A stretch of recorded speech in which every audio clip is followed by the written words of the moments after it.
Hello, everybody. Welcome to the Leadoff Spot. I'm Doug Williams. Today we're previewing the series between the White Sox and Yankees, and I'm joined by Scott Merkin, who covers the White Sox for MLB.com. Scott, thanks so much for coming on with us, man.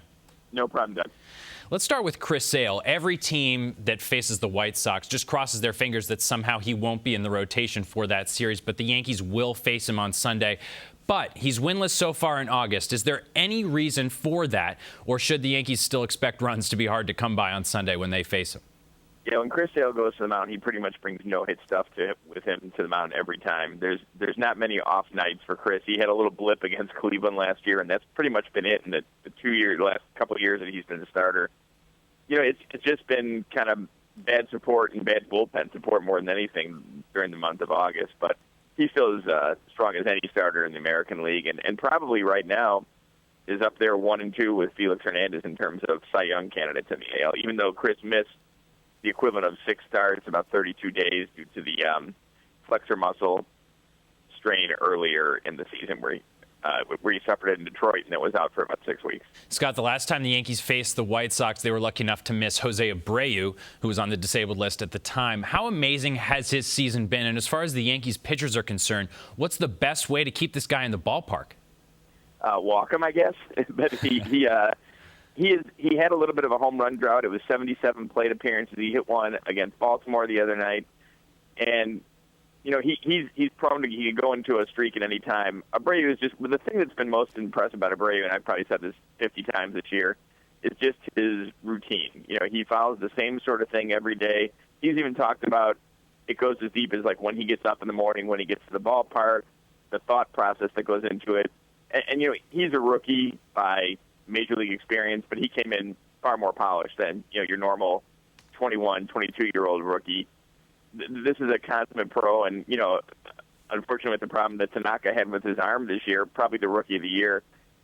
To keep him in the park, he sometimes will chase some pitches out of the zone, but he's even gotten better at that as his 300, his average around 300 shows. So there's not many holes or flaws you can find in Abreu so far this season. Yeah, it's amazing how many good things you hear about the guy both on and off the field in terms of his rookie season, which is really amazing. And like I said, it's just that regimen, just that dedication to, and it's not sameness, it's just finding a routine that works. And I covered Frank Thomas when he went to the Hall of Fame in Cooperstown, and you heard a lot of people leading up to that great speech that he gave talk about the really great hitters have that approach, and they stick with it in good times and bad times, and that's what Abreu has done.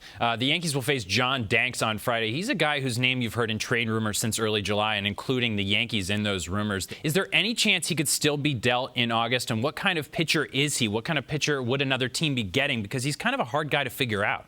He's a valuable guy in the fact that, he may not be a top-of-the-rotation guy at this point after his surgery in August 2012, the arthroscopic shoulder surgery. But he's one of those guys who's going to give you 30 starts at least. He's going to give you somewhere around 200 innings. And, he's going to have some starts that aren't great, but for the most part, they're going to be quality starts and give your team a chance to win. And that's a pretty valuable starter in this day and age. Not everyone is going to be a Chris Sale or a Felix Hernandez or, frontline guy. And I don't mean frontline as in like he's substandard, but a guy who's going to throw 2-hit baseball for 8 innings every time he takes the mound. I think John, among the veterans who could go in August for the White Sox, is a little more unlikely just because he's owed about $28 million still over the next 2 years, not counting what he's owed this year. So I think that would be kind of tough. But he would be an asset to a team that, is contending because of the fact that he's reliable and since the injury has been durable and keeps your team in the game most of the time. This is a White Sox team that is top 10 in so many offensive categories: hits, home runs, batting average, slugging percentage. Then you look at the pitching side, and they've given up the 3rd most runs in baseball. Are they content with this strategy of simply outscoring their opponents, or has the pitching just been a disappointment for them this year? Yeah, it would be the latter. They are certainly not content with that. I mean, they won the World Series in '05 where they hit home runs and they scored runs, but it was pitching that drove them, to the championship. And that's how a lot of teams win, obviously, pitching and defense.